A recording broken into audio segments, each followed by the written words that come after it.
दक्षिण में एक स्थान है, आप कभी दर्शन को गए हैं कि नहीं? गुरुवायूर भगवान का बहुत सुंदर स्थान है गुरुवायूर। उनके स्थापना की कथाएं तो बहुत सारी हैं, पर एक कथा मुझे बड़ी प्रिय लगती है। गुरुवायूर बड़े सुंदर बाल स्वरूप है ठाकुर जी का, छोटे से ठाकुर जी। तो गुरुवायूर ठाकुर जी कैसे विराजमान हुए, उसकी कथा ऐसी सुनाई जाती है कि भगवान जब हस्तिनापुर में महाभारत युद्ध के लिए गए तो ठाकुर जी के विरह में द्वारिका के लोगों को विरह ताप हो गया। और जैसे महामारी कोरोना फैली थी ना अभी, ऐसी एक महामारी फैलने लगी द्वारिका में। कैसी महामारी कि ठाकुर जी का किसी को विरह होता और इतना विरह होता कि वो ज्वर में परिणत हो जाता, और धीरे धीरे उस ज्वर का तापमान इतना हो जाता कि जिसको वो विरह होता उसका अंग पिघलने लग जाता, और उसकी इस स्थिति को जो देख लेता उसको भी वो रोग हो जाता। ऐसा रोग द्वारिका में सबको होने लगा। ठाकुर जी के दर्शन के विरह की महामारी फैल गई द्वारिका में। रुक्मणी जी को जब ये संदेश पता चला तो रुक्मणी जी को बड़ी व्यथित हो गई, क्या करें, द्वारिकाधीश तो महाभारत युद्ध में है। तब रुक्मणी जी ने पत्र लिखा भगवान को, और भगवान को पूरी योजना बताई। बोले कि द्वारिका में आप कैसे भी करके कुछ क्षणों के लिए आ जाइए, नहीं तो पूरी द्वारिका जब तक आप लौट के आएंगे तब तक हो सकता है कि सब पधार जाएं यहाँ पे, क्योंकि एक महामारी फैली है। आपके दर्शन के वियोग में सब लोगों के प्राण निकलने को आतुर हो रहे हैं। भगवान ने जब ये पत्र देखा तो पत्र देख करके अब ठाकुर जी ने मन में विचार किया कि महाभारत युद्ध प्रारंभ होने वाला है, मेरा रहना बहुत जरूरी है, पर द्वारिका की भी रक्षा और द्वारिका को भी संभालना है। तो ठाकुर जी अर्जुन से एक दिन का अवकाश लेकर के द्वारिका गए। ये युद्ध प्रारंभ होने से पहले की बात। और जैसे ही ठाकुर जी द्वारिका आए, द्वारिका में चरण रखते ही ठाकुर जी के तन की सुगंधी फैल गई पूरी द्वारिका में, और जिन जिन को रोग हुआ था कृष्ण विरह का, वो सब स्वस्थ हो गए, सब प्रसन्न हो गए, सब ठीक हो गए। सब द्वारिका के लोग रोने लगे, ठाकुर जी को पकड़ लिया, बोले अब मत जाइए हमें छोड़ के, हमें अन्न ना मिले हम जीवित रह लेंगे, जल ना मिले जीवित रह लेंगे, वायु ना मिले जीवित रह लेंगे, लेकिन आपके दर्शन के बिना हमसे जीवित रहना ही असंभव है ठाकुर जी। भगवान बोले देखो, वैसे तो हम अनेक रूप धारण करके यहां भी रह सकते हैं, वहां भी रह सकते हैं, पर हमको अपने मूल रूप में अभी महाभारत में रहना है, इसलिए हम आप लोगों के भाव को सुदृढ़ करने के लिए एक उपाय करते हैं। बोले क्या? तब भगवान ने द्वारिका में समुद्र की मिट्टी से एक सुंदर अपना स्वरूप बनाया, और बाल स्वरूप बनाया, छोटे ठाकुर जी नन्हे से लाला, और छोटे से ठाकुर जी को स्वयं अपने हाथों से निर्मित करके भगवान ने वहां सामने बैठ करके कुछ ध्यान किया। और ध्यान करने के बाद जब नेत्र खोल करके उस स्वरूप को देखा तो ठाकुर जी में से ही एक तेज निकल करके उस स्वरूप में विद्यमान हो गया, और वो स्वरूप चलने फिरने लगा, नन्हा सा बाल स्वरूप।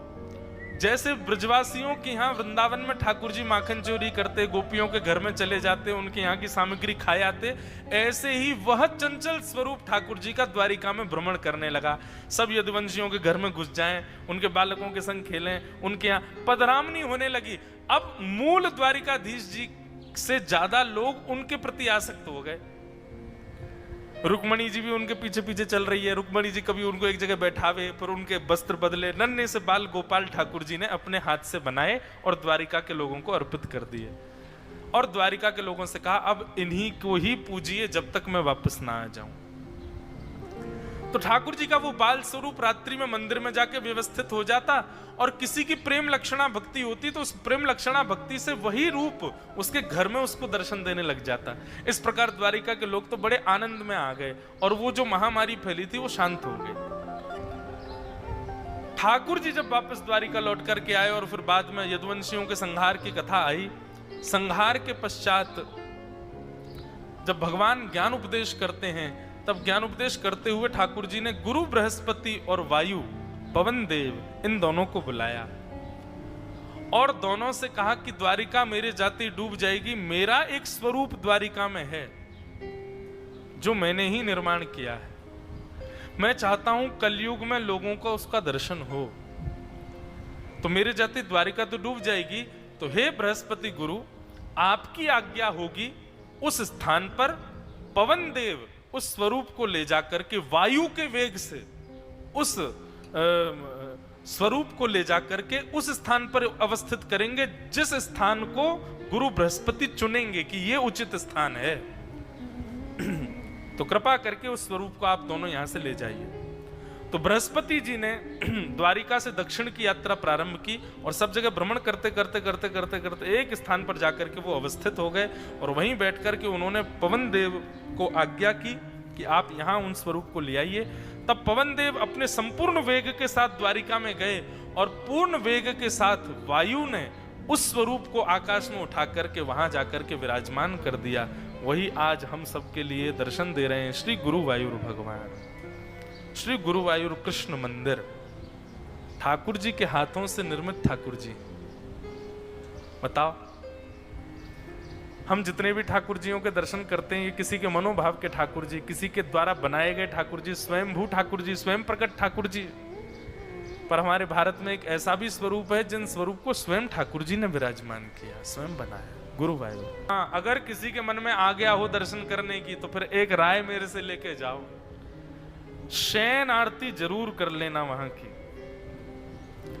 महाराज जी, शयन आरती इतनी अद्भुत होती है।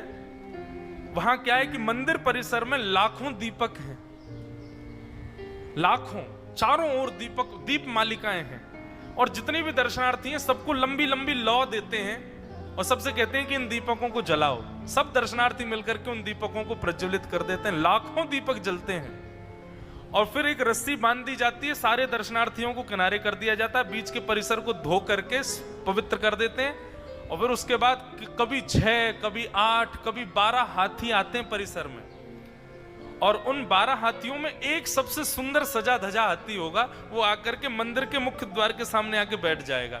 फिर अंदर से पुजारी गुरुवायूर भगवान के चल विग्रह अपनी छाती पर बांध करके बाहर आते हैं और आकर के उस हाथी के ऊपर विराज जाते हैं। आगे पीछे जो हाथी हैं उन हाथियों पर 2 पुजारी खड़े होकर के आरती करते हुए चलते हैं, चंवर डुराते हुए चलते हैं। सुंदर वहां की भाषा में, केरला में आता है, वहां क्या कौन सी भाषा बोलते हैं केरला में? मलयालम।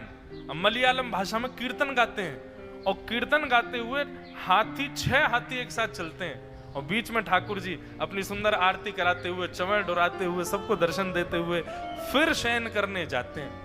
मतलब भोजन उपरांत सतपदम गच्छेत, 100 कदम चलते हैं ठाकुर जी भोजन करके और उसके बाद सोने के लिए जाते हैं। वो दर्शन यदि आपने कर लिया, आपके नेत्र भीगे ना, ऐसा हो ही नहीं सकता।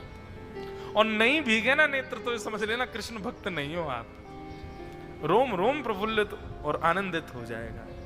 तो ऐसे महाभारत काल के ठाकुर जी के द्वारा निर्मित ठाकुर जी गुरुवायूर भगवान।